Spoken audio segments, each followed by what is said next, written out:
I'm in my living room, as normal. Stephen Durrance is in his normal studio at Hey. Taylor Farm Kennels. Why turn the baseball game off? I got to have some kind of entertainment here. Trying to see if my. We're not getting milk Can you hear me okay? I can hear you fine. Okay. I can hear you fine. And I just got the notification on my phone that we actually are live, unlike last week when we spent 15 minutes wondering where everybody was. We are definitely live. We just wait to populate now. This may take them a little while. Oh, here comes some people. There we go. Brady, Tim Boyce, Butch Herb. Mr. Butch, hold on one second, Mr. Butch. Kendra, 2:20, you need to look on the schedule about a seminar. See, Mr. Butch, I told Kendra about that seminar date. You hear Butch? Huh? Where's Butch? Hey, look at us without any technical issues yet. That's right. Levi's running the show tonight. What's up, Levi? What's up, Levi? How are you doing, buddy? Hey, Mr. Butch. Wave hi. Can you wave hi? Yay! Yucky BB. What's up with this weather, man? It's great. Don't complain. No, I'm not complaining. I'm loving it. It hasn't been an exceptionally hot summer, but it's definitely welcome. We're welcoming the cool air. Let's just say that it's getting back. We're going to say this is a sign of getting back to the times the way they used to be when I was a little boy, and all the old folks told me in September we wore long sleeves, and so I'm sure your dogs are loving it too. Absolutely. I miss Cat.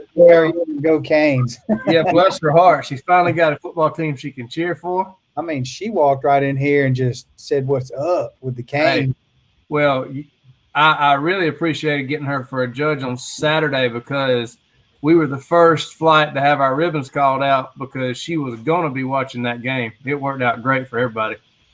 Are you from South Florida? Is she from Miami? I don't think she's from Miami, but she is a diehard Miami fan. That's better than the Gators. I'm not a big Gator fan. I'm sure you can't be either coming from Georgia. Oh, don't. I mean, orange and blue. It's hard to even enjoy Halloween when you see that much orange. Speaking of Gator fans, there's Miss Caroline. Hi, Miss Caroline. Sorry about that.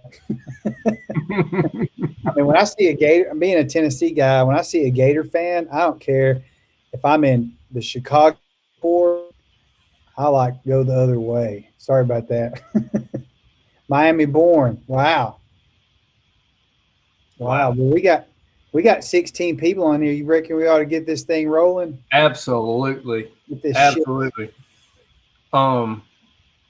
I went and checked, and you said you were having trouble getting this video posted on Instagram, and you must obviously finally did. Girl, is that girl like a bulldog girl, Miss Caroline? I'm not. Yeah. That. They did look good this weekend. The Gators looked real. That quarterback. I didn't even know they still had a football team, Jake. Dude, I will guarantee you that guy will be in. If they have a Heisman race this year, that guy will be in. He is unbelievable. Their quarterback. All COVID aside, I'm really excited for the football season, considering, the SEC's all playing SEC teams. I mean, that could be a really cool concept. Let's not have any fluff games and actually play football. Well, it's like someone said I was watching a Tennessee game this weekend, and one of the commentators said, and I thought he paraphrased it well. He said, "This could be the greatest college football. Whoever wins the SEC could be the greatest Southeastern Conference football team ever because of the way the schedule's set up this year. I mean, it is a gauntlet for every single team.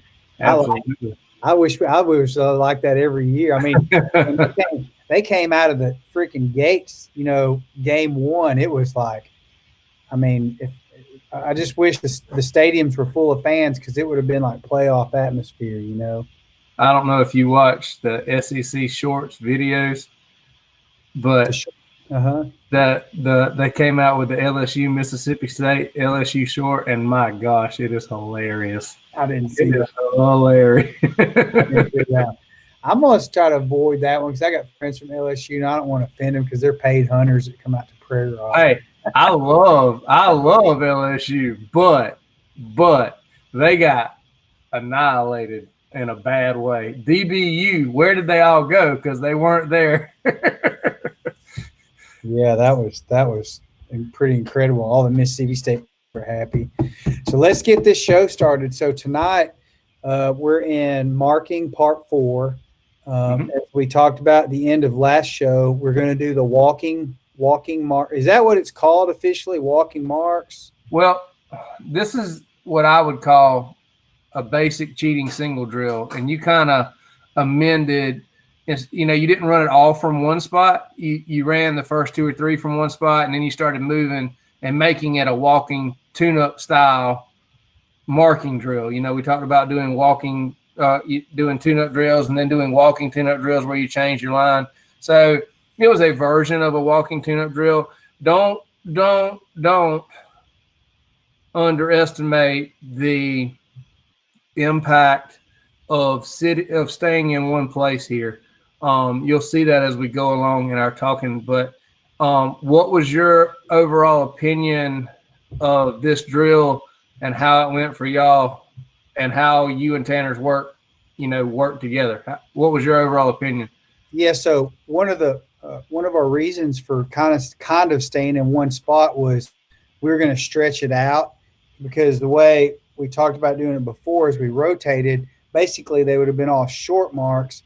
But I felt like with Brandon, I had very little time to explain things to him, and I just tried to simplify it. Plus, I felt like when we did it this way, all those things that we had done in the past 3 months really came together, and I felt like it would, particularly leading up to a down the shore mark on the last one, and I felt like what was supposed to happen happened. The first 2 short pickups were easy. You know, he lined them, no problem. And then as we started to stretch it out, it was suction. And then, you know, he put it together on the last run on that down the shoreline. I thought he did really well. I mean, I didn't have to do anything. So I felt pretty good about it, but I also felt like we did some things that we can certainly talk about and in classic manner for this show and get something really, really good out of it. Well, what I like so much about this approach, about this particular clip, is how, and this goes again to a lot of the training that I do when it comes to foundation work. It's so systematic. Every mark builds on itself, and it builds on the previous marks, and everything culminates at the end. And he's having to deal with not just the last mark was not just a down the shore mark. The last mark was a down the shore mark that he had gotten out on the bank at least 4 or 5 other times, and he had to swim past those spots and say, this isn't the right spot. I need to go farther. So, and it gave you a systematic approach to see when Tanner was doing good work, see when Tanner was doing poor effort, and trying to get away with things. And again, all these things really stacked up together. All that we have been talking about is starting to come together for you. However, it is far from perfect. Sure. I'm gonna point out a few of those things as we go. Really? Sir? Yeah, really. Let's go ahead and get that first mark off and watch Tanner's approach. Now, before we even jump in any farther, the very first mark, at least in this setup, in this scenario, on the very first mark, Tanner did not try to shuck the water. You know, we talked about, I said, you got to quit with the freebies with Tanner when it comes to I'm going to try to run around the water the first time. Part of that was because you had a good construction as far as the setup itself. The mark threw him into the water, and you weren't too far away from the water that he felt like he had the option to cheat. But that is a successful thing when you've got a dog that has been habitually choosing land the first time. When he doesn't choose land the first time, that's progress. So let's not look past that. I am ready. Go ahead. Okay.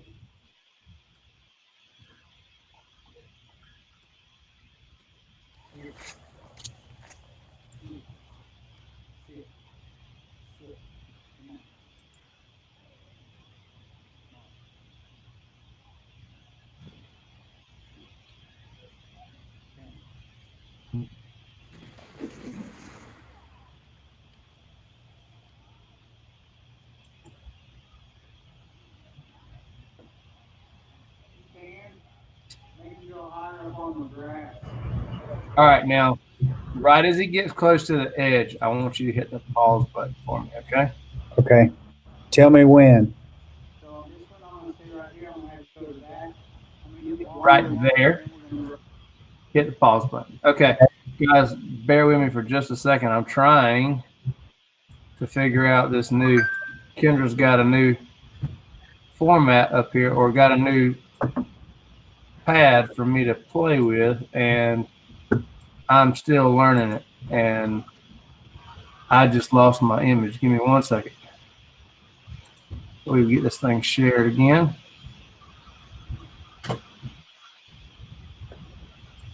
Pull this over here. I need to share this screen back to,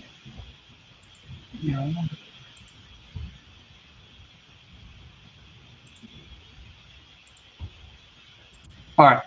This should be coming back up, Jake. Yep, there it is. There we go. All right, so looking at the video and where Tanner's getting out, where is he getting out in relation to the bird? Probably 20 feet to the right on the bad side of the line. Okay. I wouldn't even say 20 feet. I Probably. wouldn't even say 20 feet. I'd even go so far as to say it's just 5 feet if you look at off the line. But long story short, he is getting out under the arc. So if this is our bird and Tanner is getting out right here. Mm-hmm. Is that approximately correct? Yeah, I think that's about right. Okay, so if he's getting out on the yellow line instead of on the red line, if he's getting out on the red line, this is a single. Okay, this is the shortest swim you're going to have, and even though his work looks great, it's still on what I would consider the wrong side, because as he shows you, as the swims get farther and the suction increases, he immediately starts diving in and going too much toward the gun. This it's super nice, acceptable work, but it's not what we're looking for out of Tanner yet, because Tanner's not showing you a watery enough attitude.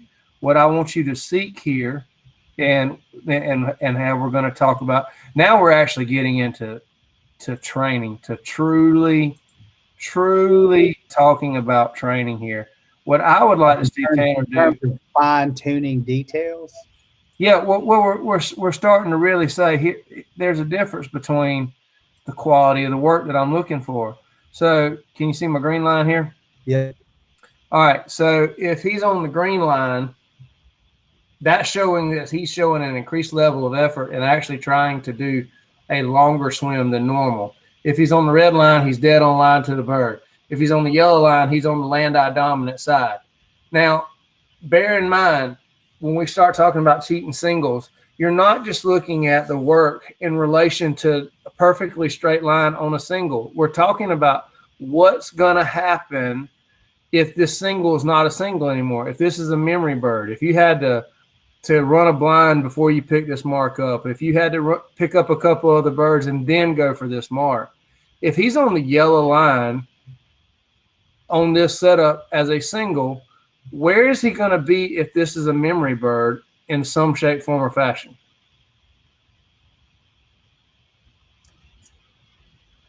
Further in to the right. Yeah, exactly. He's going to be right of the yellow line. So if you do not start teaching him to be on the green line as a single or left of the green line as a single, he's never going to be on the red line when it's a memory bird. If he's not left of the red line on a single, he'll never be left of the red line when it's not a single. That's really, really interesting, because when he did this, I asked myself, is that acceptable? Is that just the angle, or is he cheating, or what is? I didn't know. I honestly didn't know. Sure, and that's the whole point of this thing. So the question of is he cheating is resoundingly yes. Absolutely, he is cheating. He couldn't be cheating anymore. I'm trying to figure out how. Look how the thing's widening. I'm looking at it. So yes, absolutely he is cheating, and that's the point. Is if he is anything right of the red, he is not in a good spot. And this is where people have the most struggle in this, Jake. If he's on the red line, that's not acceptable. I get that. On when you're talking about the good side and the bad side, I get that. So when we're talking about bending that mind toward water, if he's dead straight, usually the least schooled dogs that we have are dead straight. The more schooled they get when they're going through their fundamental training and we're building these concepts, Russell always talks about getting dogs off the truck and having clients there, and a dog jump in and swim perfectly straight, and we've got clients that are going ooh and ah. And Russell said that's the worst work you're going to see, because the dogs are not making decisions based around trying to stay in the water yet. They're just going to the bird. They don't realize that there's any strings attached when it comes to the work. So does the angle affect this? Absolutely, in a resounding way. The more acute the angle, the more committed the dog's got to be to stay in, and that's not a bad thing. But when you look at this and say, okay, was that the angle? The answer for now until I tell you differently is I don't care if it's the angle. I want to see the dog be committed to stay in. Gotcha. So makes total sense, actually. After thinking about all the other lessons we've had, it makes total sense. So let's say that he is beaching at the yellow line or anywhere in between, and we'll talk about this when you start handling here. How do we correct this line? There's a couple of different ways, and there's a couple of different approaches, and I'm not trying to blow you out of the water here, but the most black and white that we could say is that if he's starting to get out, we blow the whistle, we tell him no, which means to him, get in the water, more water, get back in the water, and we cast him to the left of the line. Now, here's the big thing. You cannot cast him to the left of the line. Let me get let's see if I can find another. Let's go away from the lines on the water and look at Jake's shoulder. You cannot cast him left of the line, giving a cast out here. Your angle, if he was to take the cast that you give, if you give a left hand 45 like this, and he jumps in and follows your cast, he should go to the culvert, right? Mm-hmm. If you're giving this cast to get this response, that is a compromise that we're not looking to get. Now you're staring. Is that blue not showing up very good? Do I need to change colors? Yeah, it's a little hard to see. I can see it. All right, let's back this up. Let's get us something that really jumps out. White. All right, if you're given a 45-degree cast to get this much directional change, That's not okay because you're inherently compromising with the dog here. I want you, when you're trying to bend him outside the line, to give the straight up cast and through attrition demand that he give you this 45-degree result. And every time he tries to go back to the bank, whistle, no. I don't want you to get a bigger response from more angle. I want you to get a bigger response from less. And every time he tries to beach to that bank, tweet no, no Nick, no higher Nick, until he says, ugh, I forget it. And then he tries to swim farther. When he tries to swim farther and he stays in the water for that extra amount of time, then have the bird boy throw another bumper and help him out of the water. But don't help him out until he tries to stay in. You're never going to get a green line result until he gets mad enough that he says, I ain't getting out, and tries to stay in the water. I actually remember this from about 2 months ago doing swim Bible. And I remember the key word from you that I recall was let him get frustrated. Yep. Because I remember giving in because you're like, what's he going to do? Drown? I mean, he's going to keep swimming until he gets tired of it and frustrated, and then he's going to give you what you want, but you have to win. You have to win that battle. Correct. Now we're getting somewhere. Now, these left-hand casts are what I consider a teaching cast. Okay. When he's trying to get out on the yellow or right of yellow and you're tweet no, and you're continuing to push him out, those are teaching casts. The next more difficult aspect is he's trying to beach right. You whistle and give him a no and cast him. Now we're talking about the bank because it's the black and white area. You don't have to wait till they get all the way to the bank. If he's committed to go early, you can pick the same fight way out here in the middle. Mm-hmm. I just don't use as much collar work when they're in the water, because when they're in the water, that's supposed to be a good thing. So you use more attrition-based work when it comes to the dog in swimming water instead of being on the edge.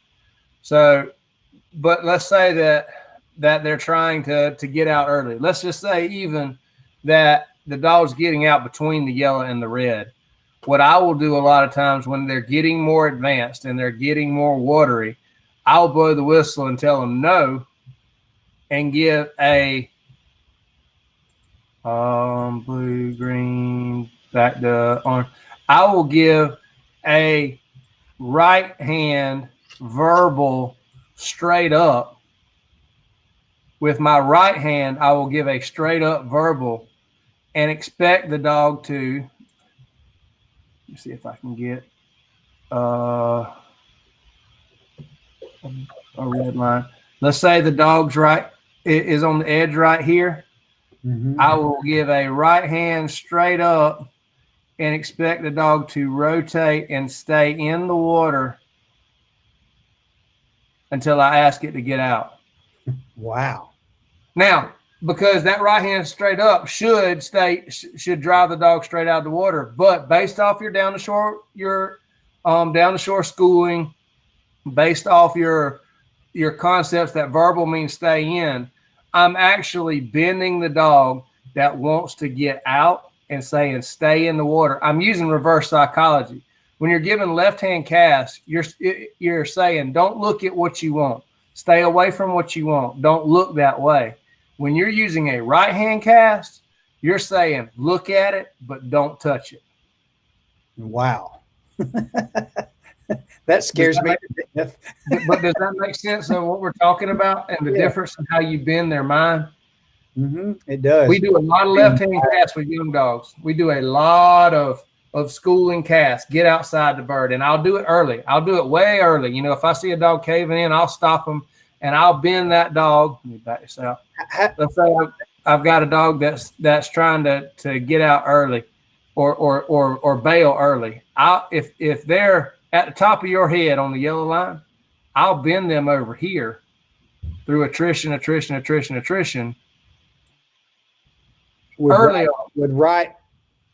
With left-hand cast there. All this will be left-hand cast. until I get a dog. What good work looks like here, when we're talking about the red line, what good work looks like for a young dog in my program is this. I didn't mean to put that little bow, but they're just spending the whole time on that side of the line. Sure. We've talked about that many times. But what Tanner's work looked like was this. Yeah. And remember we talked about bending that rebar? Yeah. It looks like a little tiny innocent cheat. Oh, Tanner was just having, it was no big deal. That was, it was the angle. Well, if it was the angle, he wouldn't do it the next time around, right? So you're getting ahead of us, Stephen.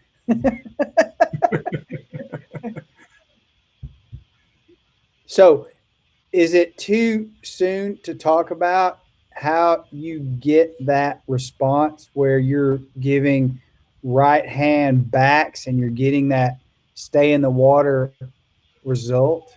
Well, we did talk about it on our down the shore water blinds. If you remember, we talked about whistle, leftover, whistle, or whistle, no, leftover to the water, whistle, right hand verbal. And what we were saying there was stay in the water and swim parallel to the bank. And all we're doing is actually over rotating the dog. We're expecting, instead of 180 degrees, we're looking for more like 210. You're not looking for a precise cast there. You're looking for a adjustment of mindset of you always want to get out on the bank. Now I'm looking for you to fight to stay in the water. Instead of fighting to get out, fight to stay in. I mean, is it similar? When you continually give the back right hand cast, even on the down the shore concept, are you essentially building a wall, building a wall, building a wall, building a wall? Boom! He finally does it. I mean, is it parallel to that? Well, you can definitely see how you could say that. The big thing that I'm looking for in these type of approaches, whether it be down the shore water blinds or cast, a lot of dogs that you see that go through de-cheating, they stay in the water not because they're doing the right thing, but because they're afraid to get out. And that's everything that I am trying to avoid in my approach. Is I'm not trying to get a dog that is fearful of the work, rather understands right and wrong and chooses right. It's kind of like Christianity, right? We're not trying to take away free will. We're letting you have the choice, but there are ramifications to poor decisions. So we're showing them that there are choices to be made, and we're looking for the dog to choose consistently the correct choice, but not crushing their spirit by just giving an inordinately heavy correction when they make the wrong one. Right. So how many times have you heard me say the punishment should match the crime? That's one of the first things. I think it might have been Beth White. Somebody said that way early on in when we first started this thing and quoted you on it. And so Tanner, Tanner's punishment should be higher because of the dog that he is than a beta dog, period. But it also should be higher because he's more schooled. Now we're getting to the stuff where you can actually see that he is more schooled, and you can have an approach that you can hold him to it. You can come back and do these marks until he's bowing outside the marks, and you should come back and do these marks until he's bowing outside the marks, because that means you're winning in a systematic approach. You're winning over and over and over again until you're getting that consistent response. And when you are, then make that mark a memory bird and really see what you got. It's so hard to look at this work and say, man, that's just not straight and blah, blah, blah. But you got to remember, you're not training for perfection on a single. You're training for perfection when it's not a single, when it's a memory concept. And you've got to have that dog that is water bound. And also remember, this is a good example of right to left throws. That does not automatically translate to left to right throws. You got to do this type drill go in both directions, or you could potentially have a dog that is only good at one side. Sure. As they get older, as they get wiser, I don't mind if they come in under the arc and they get and they learn. But at the end, you'll see dogs that come in under the arc and then they'll push. They'll push to stay in longer. They're not just getting under the arc and then just bailing out. So that look where we stopped Tanner's swim, you could say that is incredibly ticky-tacky. You could say, man, you're really henpecking them. And I would agree if it wasn't a systematic approach and he wasn't always under the arc. My point is if you make a big deal out of a small deal,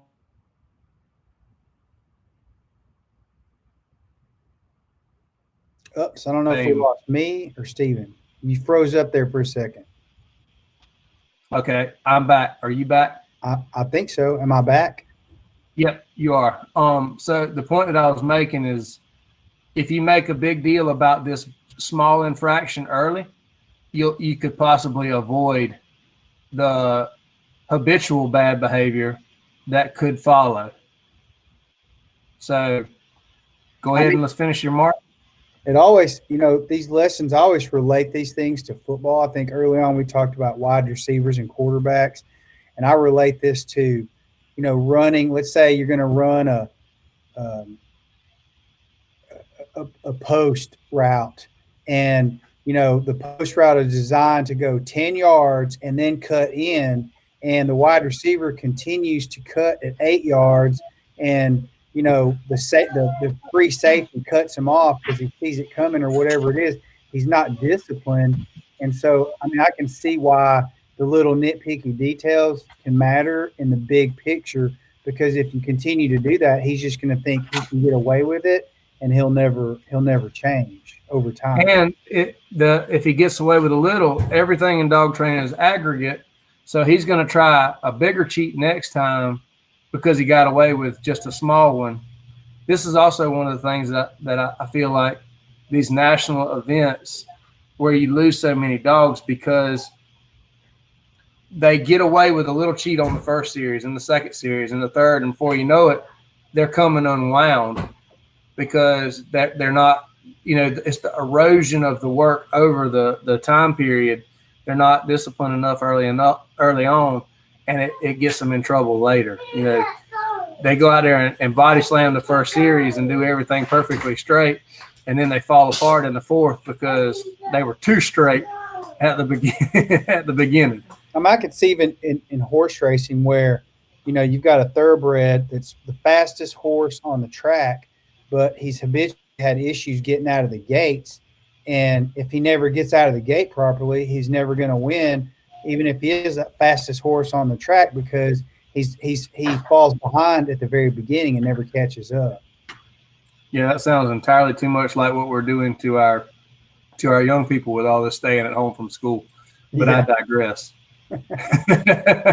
Okay. You hitting play? Yeah, there you go. Notice every time how he goes right back to where he got in. He didn't circle to the water there. How they get in is always going to tell you what they're thinking. So when you see him hit the water, get out, pick up the bumper, and turn around, and have the opportunity to get back in the water and not, you can go ahead and assume that he's cheating there. Does that make sense? It does. And what blows my mind about it, Stephen, is like the mistakes that he makes are can I say this properly? The mistakes that he makes are a direct result of how smart he is. He's doing it on purpose. I would have never noticed, and I'm not going through all these things with you. It would have just been normal, entry back to the water. But now that you say it, he does. He goes back in exactly where he came out every single time. And I'm like, why does he even think that? Like, why does he? Because the dogs are genetically programmed to perpetuate success. Remember that saying? Mm-hmm. He's going to go back and do exactly what got him success before. when I know these dogs are getting watery, as soon as they pick up the bumper, if they turn and sprint to the water, regardless of where they got out, if they turn and sprint to get back in as quickly as possible, that is always an indication that their mind is getting where it needs to be. Gotcha. Okay. All right, fast forward through that swim back, and let's get the next mark.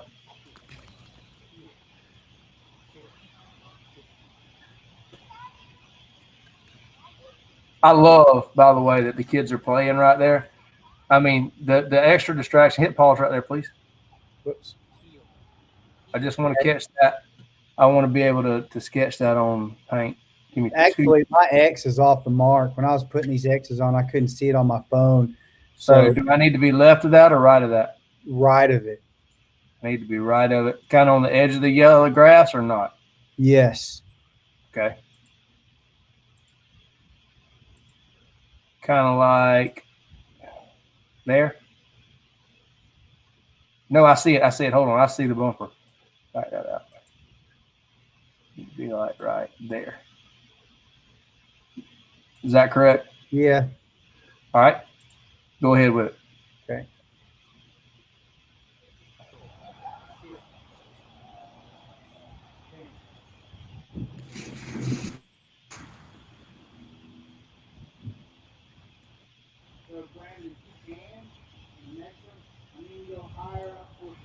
And you're continually getting on Brandon about getting up the hill.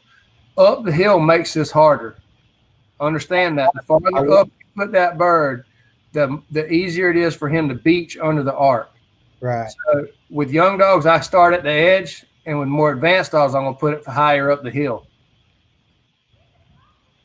See, he's doing it again. It's almost, hit pause. It's the exact same line. It is exact, like to a T.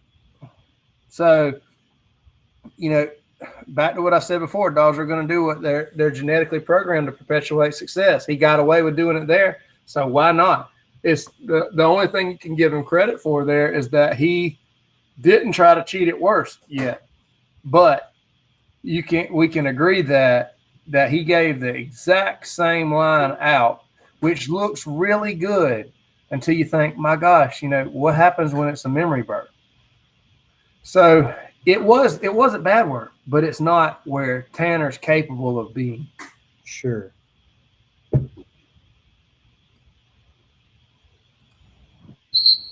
We got lots of people watching. We ain't had a question pop up yet. I don't know if that's a good or a bad thing.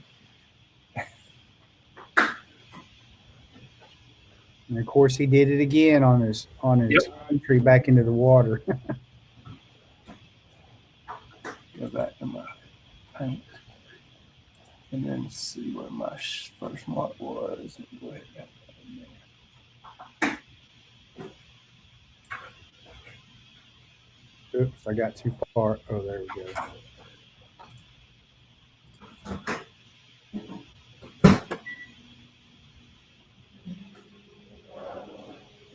I know y'all got some questions. Here we go. Leonard. How soon, if I've got a young dog, as soon as I see them start to get right of the line, as soon with a young dog, with an older dog, I'm going to let them hang themselves. But with a young dog, I'm going to try to bend them as soon as they start to show a tendency to want to get out. It just creates clarity for a young dog. Correct. We're showing them what the right side of the line is. What's your next mark? You got that X marked in there?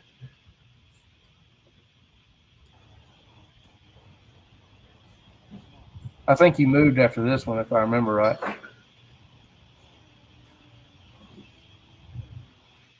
All right, hit pause. I got that one. Hold on. Hold tight.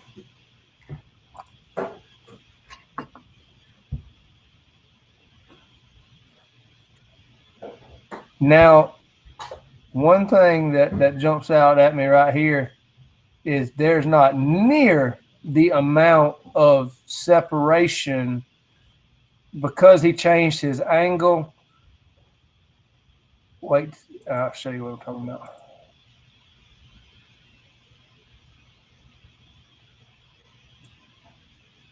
Now, either I sketched wrong or that's what these lines look like. Am I off?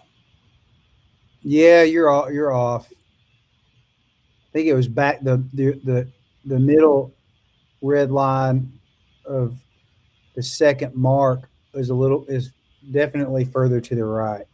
All right. Well, let's go back and look at that just for.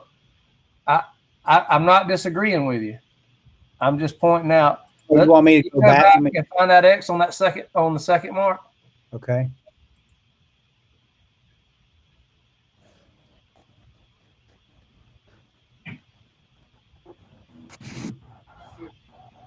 So the X is not on the mark. Okay. I'm looking for the bumper, and it's right on the tip of the yellow. Hold on. Let's see if I can pull that up again.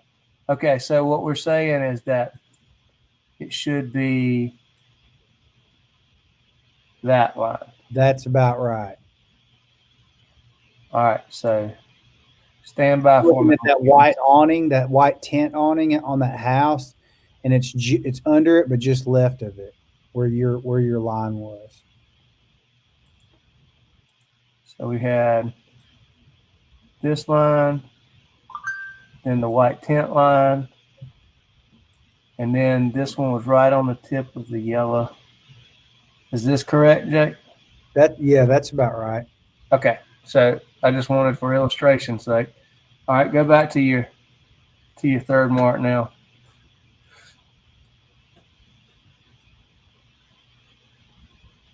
I like that separation better, but you're going to see as those lines get tighter, especially when you shift to the right, how that affects them so much. So you want to play through it? We'll check Jeff's question of when the dog's offline, why not pick up and throw again? I'm not saying that's wrong. However, what you got to keep in mind there is how far does the dog get before it gets offline? How big of a swim? How alpha is the dog, or how much drive do you have? Because you start calling back and rethrowing too much, you're going to lose attitude there. So I'm handling here not to. That's what I think. One thing Jeff's asking, I could be wrong here, but you hear a lot of people preach about you don't handle on a mark, you don't handle on a mark, you don't handle on a mark. This is not handling to the bird. This is handling to the line, or to, even more importantly, to the desired line. So we're not talking about handling to the bird. We're talking about bending that line. And I don't think, no matter how many times you call back and you stop and recall, the dog's going to understand the line you want until you educate that line. So that's why we're handling, Mr. Jeff. All right, go ahead and hit play, Jack.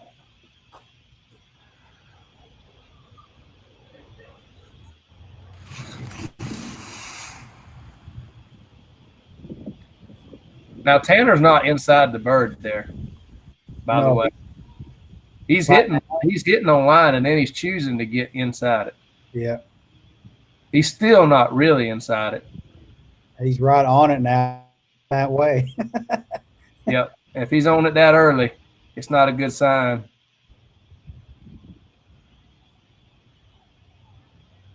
And now he's totally bailing. Yeah.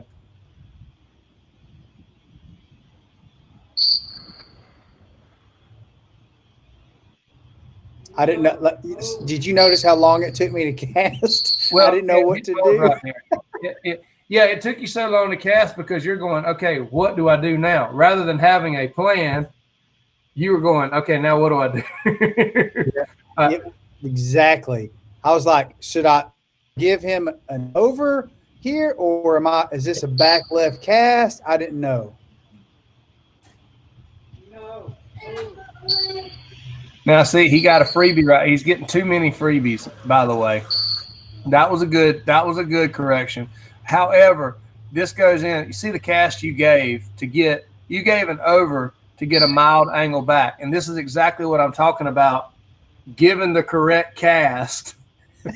When you brought it up 20 minutes ago, this exact scenario, that's why I was laughing earlier, because I was thinking about this going, I gave him an over to get a little bit of bend, and I was just relating to what you were saying because I knew it was coming.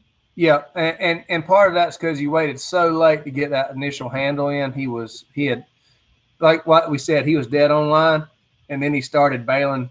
At that point, that's when you should have caught him. Getting close to the edge, he was too far gone when he got to the edge. Yeah, the tire was already off the wheel. I feel like with my relationship with Tanner, what he knows about me and what I know about him, my corrections here should come like early, like way early, because I know what he's going to do, and I just need to get him over on the good side of the line. And don't be afraid when you see him violate in. You can whistle and give a good hard no. And that is not no, you're in trouble. That is no, get to more water. Mm-hmm.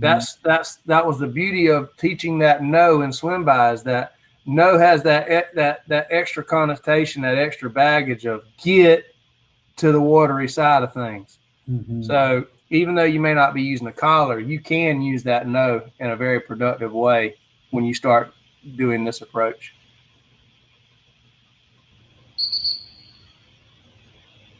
Now, that is the best response he gave so far getting to the water. When he picked that up, you saw him circle closer to the edge of the water. I nicked him. When he picked the bird up, I nicked him. Oh, now Paul Harvey tells the rest of the story. But you could see remember what we said about what basic training boils down to. Basic training is a dog having a positive response to pressure. Was that a positive response to pressure? Yeah, clearly. Absolutely. He responds to pressure I'd say some of the time anyway. Well, here's the other thing. I mean, the truth of it is Tanner wants you to give pressure. That's what so many people mistake. A dog like Tanner, he wants you to get onto him so that the world's more black and white. Mm-hmm. It's really interesting you say that, Steve. I'm gonna pause it here because I want to bring a point up. When I'm gone, I'm traveling a lot now with Bassmaster, and he's being taken care of at home, and the response from home I get is, he chews AA batteries up. He chewed my walk up, and he's getting frustrated because he wants to go train and work. And while my family takes him out and throws bumpers, one day just fun bumpers for him, he's still getting frustrated, and he's almost mad because he has to sit in the basement and he can't go train. And I think correlating to what you just said, he wants me to give him pressure. He wants to go train, which I really like about that. Not only, but say it a different way there too. I'm not disagreeing with the thing that you're saying, but he also he's doing just like a misbehaving child there. He's doing that poor behavior to try to get attention, even if it's negative attention. He's just looking for it. Mm-hmm. So I don't know if you got a treadmill at home, but take a lead and put it on the handrail of the treadmill and turn that sucker on and get him tired. I don't, but I've got a stationary bike. Yeah, that one's not going to help. I can see you train him to do that, Stephen. So, okay, what we got next? We changed our line. Is there 2 marks left in this? Hit tight. Hold tight. Stand by. Am I correct in remembering that there's 2 marks left here? I think it's this one. There's either 2 or 3. Okay, so let me check and see if I can get this line sketched out for us. All right, I'm on the camera so you can see the line. Say that one more time. I should have moved the camera so you could see over my shoulder straight down the line, but I shot this wide angle thinking this would be kind of a different perspective and we could get it all in without moving it. Oh, I'm not complaining. I'm just trying to make sure. All right, help me out on my line here. Is this the correct line? The line should be over to the right more. Back. All right, I can't see you right now. Hold on. Let me back this out. Let's see where you're at one more time. All right, more to the right, and then angling out by that black post. So See that white sign at the very end of the pond up on the top of the hill? I got it. So the mark is, is well to the right of that. Probably, yeah, right. Yeah, right there. And the line itself is further to the right. Where you're standing, you mean? Yeah, where I send him from. There you go. Little bit deeper. Something like that. Probably something like that. All right, that's close enough for Yeah. talking point. All right. This, if I remember right, was a very good opportunity for a correction. Now, the other thing to remember also, the more acute you make this angle, the more you move to the right. The more black and white using that verbal toward the bank and him making him stay in, you can utilize this even more. I mean, it's turning into a down the shore. With every Correct. remark now, it's down the shore. Yep. Kick it off. Let's see how we do.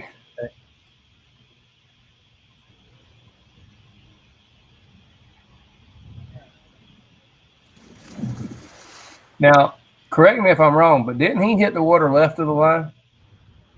Did he hit the water what? Left of the line. Obviously, you're handling quick. Okay, right there. See that angle cast? This was a great opportunity to really pick a productive fight. I loved when you handled. I loved the decision you made, but every cast you give here is wrong, because if he was to follow that cast, he'd go to the left side of the left bank. And this is where you've got to pick attrition and where you got to use your verbal no and a selective nick when necessary, and get if you get a 45-degree cast out of a straight up left hand, you're winning. If you're giving a 45 degrees and getting a straight back, you're losing.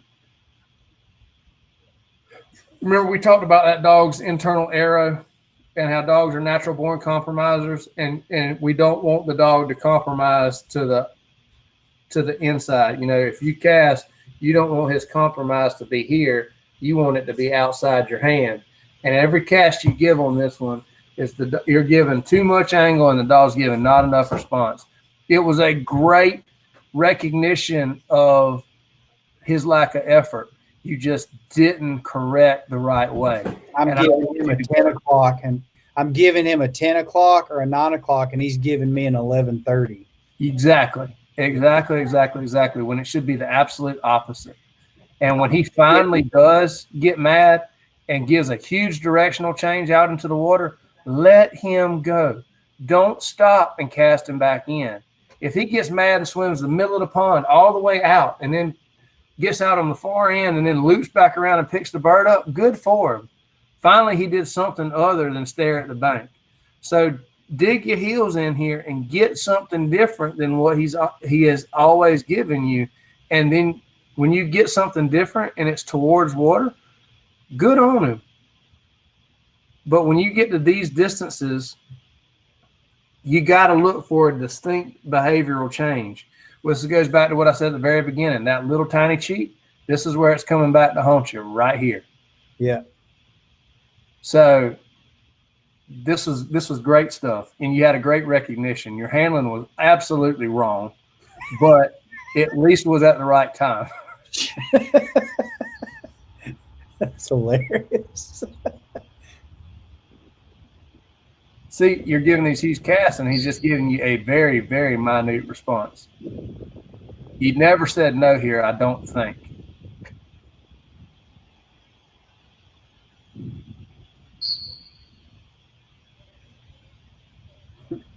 See, at this point, if a dog's giving me that, I'm forward through this now.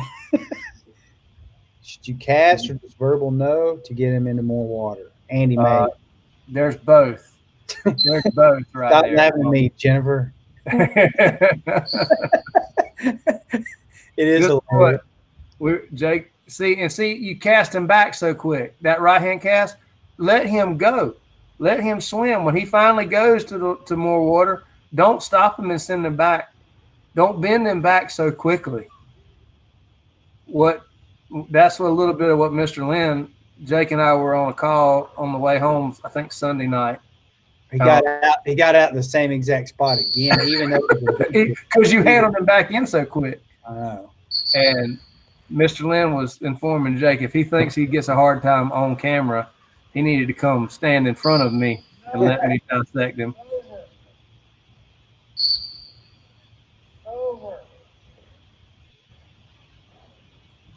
Now, this is actually a really good thing you did right here. Tanner was being a little land-eye dominant. He was keeping his feet on the bottom. You were correcting him here. Now, believe it or not, doing that swim by. Now, see, you let him go too early. Did I? So here's what was going through my head, Stephen, was once you see commitment to the other shore or the bigger water, then you can call him back. Correct. And we talked about that. But let's talk about when you gave this swim by here and made this happen. You can use the line that he takes back from the previous mark to your advantage on the next one. So the point to be made, let me go back to my little sketch here. We want to stay on red. Oh, even white. Let's do white. I like white. White. All right. So you got this white line. That was the line out. You fought and you got your baggage involved. Well, he's coming back and he's choosing a less water line or even straight on it. But my point to be made there, if you pick a fight here and make him swim out and come back, oh, shucks. I'll learn this thing one day. When you bend him out here and make him swim back, remember I said dogs are genetically programmed to perpetuate success. When you bring that line back out here and then you move your mark farther down to whatever the next line is, let's say it's like, oh, I got to change my. Now, I can't think that far ahead. Hold on. That's why I'm drawing it out for you. It's like I need to draw you a picture or something. I'm going to have to take one of these maps. I'm going to have you pre-draw the map for me. I'll take it out there and I'll read it. All right. So as you go down towards this corner, your lines get tighter and tighter. We can agree with that after you shift that line, correct? Correct. But if you let's say your red line is your next mark and you make him swim by that route on your way back from the white line, when you make him swim by and put him into that watery side, that line back can have a direct effect on his line out to the next berth. So you make him by to more water and take more water can actually pull that line out to the water on your next mark. So that would be, so he would just be doing the same thing he did before on the way back, but now you're translating it on the way out. Yeah. You're using that swim by, and you could have done that. Hint, hint, wink, wink. You could have done that on Mark 1, and done that, pushed him out to water on Mark 1, and that would have helped you on your line to Mark 2, to Mark 3. Now, while we're out there and do this right now, go back from. I'm 1,600 miles away from home. Now, this also, let me back this up. All right, I want to change that. Okay, let's go back and look really quick at. Remember, I said don't underestimate what staying in the same place will do. If you were to continue this concept, when you don't move your line, do you see how much bigger slice of the pie you make the dog take? And they're not. when you move to the right, you're moving them closer to the bank, and that does increase more suction. However, it does create a dog that is comfortable swimming down the edge and just holding a relationship to the bank rather than jumping in the water and embracing the swim. Jumping in the water and swimming to that culvert pipe from where you're standing initially is a different mindset than standing farther right and holding hands with the shoreline all the way down. I understand that. Like you want your dog to let's just say he's at the airport. You want him to take the stairs, to want to take the stairs instead of taking the escalator every time. Exactly. And you need to learn how to take the stairs first. Mm-hmm. Because it gives it a greater appreciation for the work. Remember when we talked about when Tanner was hitting the water on a certain marking drill and he actually slowed down, and I said, that's him embracing the work. And you thought he was being lazy. And I said, no, he's embracing the swim. This is exactly what I was talking about, the kind of drill work where I'm saying, okay, he understands he's swimming that far. And that is also the difference. Remember when I said a dog getting in 10 feet of water or 10 yards of water is not really wanting to swim, and they're just having to go across that little piece of water. They're getting in, but in their mind, they're not swimming. When Tanner's leaving the line and he's swimming for that culvert, there is no other thought in his mind than, man, I got a long way to go and I got to swim it. Where when you're moving down to the right, he could be saying, I know there's a shallow point 3/4 of the way down, and I'm going to get my feet on the bottom. Do you understand what I'm saying? I do, totally. I mean, it's like saying there's a rest area. It's a rest area. Exactly. So don't underestimate these drills. I know you want to shift that line and go, look how much we've progressed. Where I'm going, can you run that mark to that culvert with that dog all the way on the left side of the red line? No. Mm-hmm. No.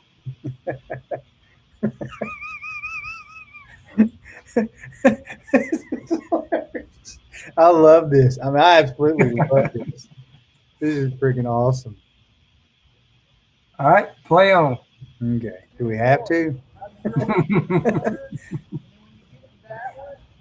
My favorite part when you send me this stuff is watching you get so excited and animated on the video. You're like, look how good we're doing. And I'm going, ooh, I'm going to get them on that. Well, that's always in the back of my head too, Stephen. We've been doing this long enough now to where there ain't no perfect deal here. Well, so I think there's two more marks. All right. I'm going to fast forward through this swim back. Sounds fine to me. I love doing this, by the way.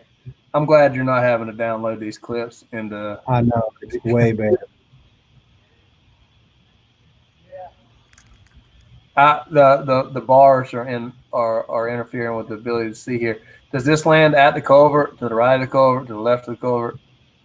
It's the right of the culvert. Okay.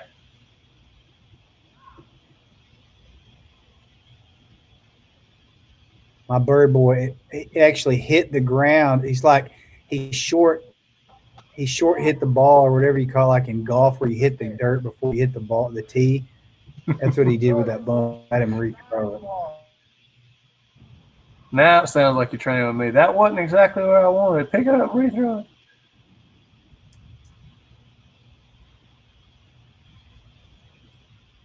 Got it. Well, you want me to keep playing? Yeah, go ahead. Okay. I like his enthusiasm getting in the water. That's just because he's getting ready to break it off in you. And here we go. Oh my gosh. Step with a full.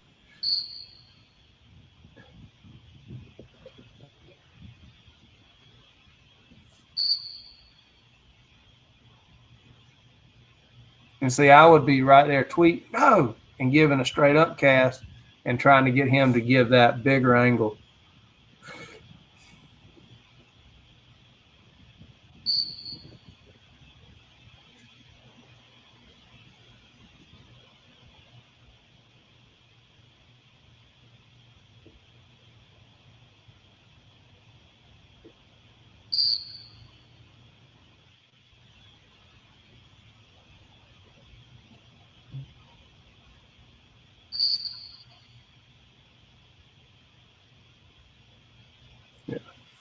This is like Groundhog Day. It is. I mean, we know what's going to happen here. Well, and see, he never gave you, as opposed to the last time, he never gave you that big cast to the open water and then you cast him back in. But again, when he does give that cast to the open water, it's your job to keep him in. It's your bird boy's job to get him out. So don't bend him back toward the bank yet. It's not time. It's not time. And if I remember right, doesn't he get out in like almost the exact same spot right under the arc again? He's leaving a little bit worse this time. Then he's running the bank.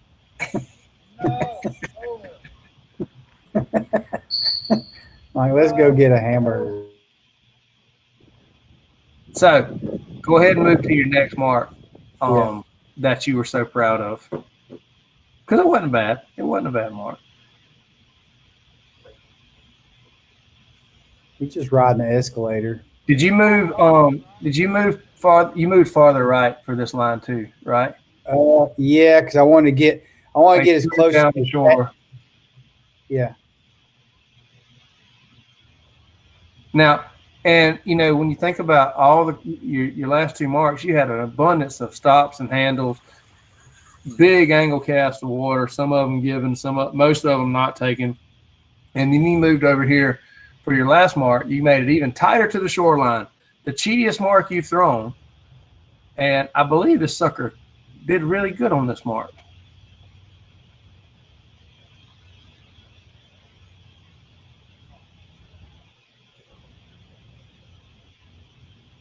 Yep, this was the left of the culvert.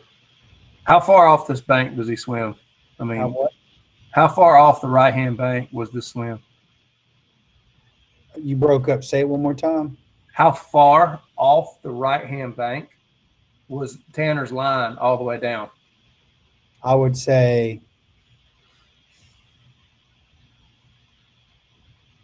15 feet. Okay. Pretty tight. Less than 10 yards. Less than, oh yeah, way less than 10 yards.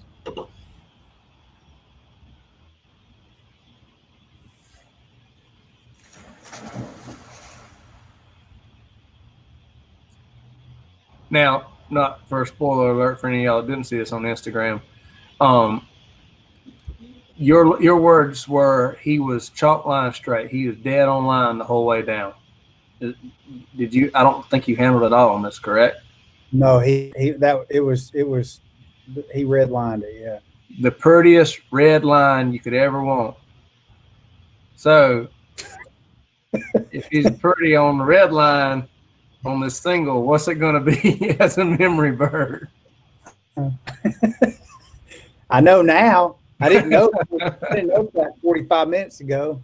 Exactly, and this is where I point out to folks in training: if your dog is dead line perfectly straight in training in the water, it's either a fantastic dog that is just the best thing ever, or it's on the verge of cheating you, and it's going to cheat you in a competition.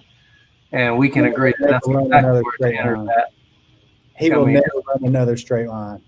Now that being said, going back to the point I made earlier, see, he was okay to swim straight here because he was holding hands with the bank. Exactly. He didn't have to get closer to the edge. He was where he was comfortable, which is, again, why I think it'd be a smart for you to stay on this drill, but don't move closer to don't move right. Stay where you are and keep taking bigger slices of that pie and making him stay left of the line, and you'll get more out of this drill than moving closer to the edge or moving farther right. I can see that now. I mean, that line right there is a result of COVID and how much time we had and how much time we for, when we were running the drill. Mm-hmm. Okay, so it's pretty much uneventful after this. I mean, there was no hand. He picked it up. It's over. So I want to see this drill again. I want to see this drill not just here, but in different places. I want to see this drill with these marks thrown in different directions, different levels of acuteness on the line. I want to see Tanner This is the first time that since down the shore water blinds that I'm going to say I want to see a huge fundamental difference in Tanner's approach to the work because of your understanding and approach to how to get it. Mm-hmm. So if you're given a 45-degree cast, edit that sucker. I don't want to see it again. Okay. I want to see some straight up casts and Tanner giving bigger results. I want to see some. You want to see a frustrated dog. I want to see a frustrated dog. I want to see a frustrated dog that's saying, okay, I'm not going to get away with this. Let me go ahead and give the correct response. Exactly. So, guys, y'all better shoot your questions in here because this is in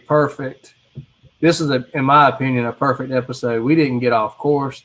We were able to stay on task and really analyze what happened in this drill and see the good and the bad all together.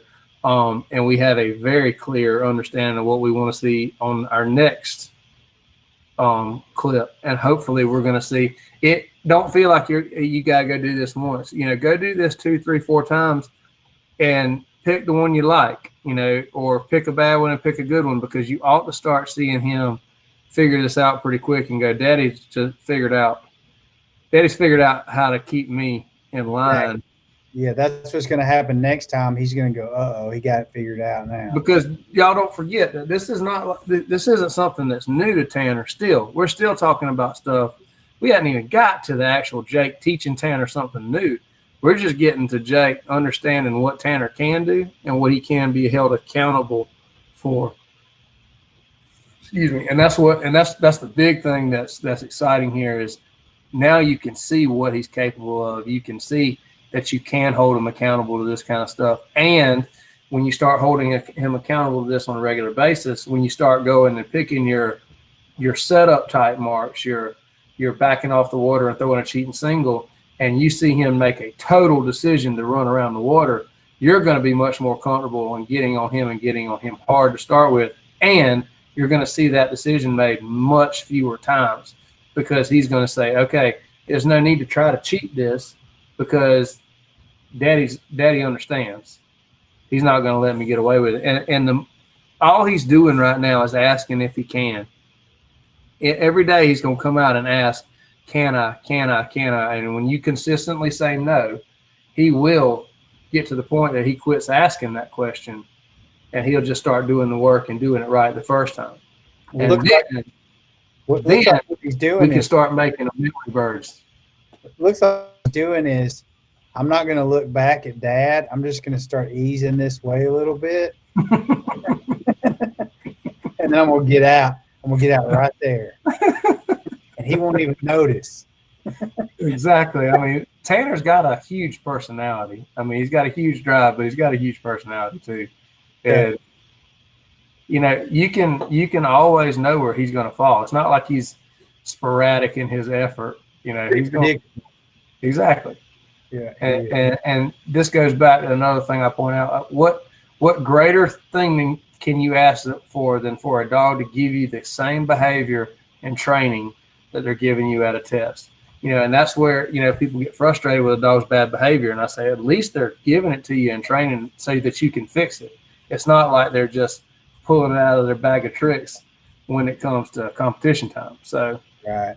And the other thing you can remember, if it's a 2-foot cheat in training, it's a 10-foot cheat in a competition. It magnifies greatly. Why is that? Just that arrow gets bigger, more bold, and the excitement level kicks in, and that increased level of adrenaline erodes your training. I'll never forget one of my best bud. He told me when he wanted his first dog, he said, Stephen, I want a fire breather. And so I looked at the litter and said, here's your puppy. And he got everything he asked for. And when he came around for his next dog, he said, Stephen, I don't want the fire breather this time. But I'll take a breeder lab. He was getting to run his first test. And he said, tell me what I need to look for. And we set up a little blind. He kicked the dog off. He blew the whistle, and the dog bounce, to sit down. And I said, Ben, do you see that slow sit on that whistle? I said 3 steps here is going to translate to 6, 8, 10 at a competition. And he said the first time he blew the whistle, it looked like a dog took a 40-acre field to turn. You know, he was so much more excited. He was so much more geeked up. And the same thing can apply to hunting. You know, when you hear me say in a competition, you can use in a hunting situation interchangeably anytime, because hunting is that much more for most dogs exciting than even a competition. So there is no, you know, these are Labrador retrievers, Chesapeake Bay retrievers, golden retrievers, and there is nothing more rewarding for a retriever than having a freshly killed and maybe not even totally dead animal in their mouth that they're getting to retrieve. And he gets to be the first one to pick it up. Yes, absolutely. That beats the heck out of those stinky birds that have been frozen or recycled or reused. You know, that there is no substitute for that. Like a rotten apple. Literally. Well, so we got our homework. We know what we did wrong. We've got our homework assignment for next week, and we know what the expectations are. So this is pretty cut and dry, black and white. I'm looking forward to it. Is everybody okay? Hi. Where you going? Hi, cute pie. You're going to bed. Yes. You ain't going to Kentucky yet. Can you kiss? So we have 7. She's got her. I think this will be her. It's either her 13th, 14th, or 15th grand. There's a lot of miles under that little honey.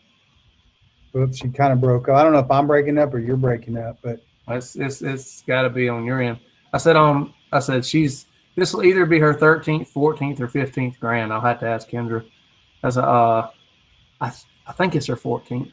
She's done every one since she was born. wow. So we'll have one more. Is that right? One more session in before the grand. Yeah. Next week I hope that we can do it. That's my plan.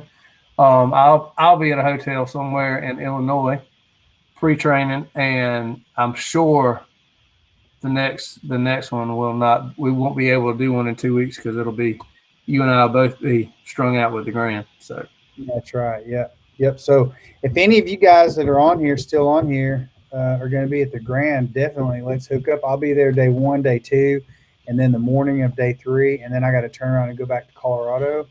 But man, I would love to meet you guys, shake your hands, and just chit chat and all that stuff when I'm not working. And so we know what the expectations are for next week, and I guess we can leave it at that. It was a great episode.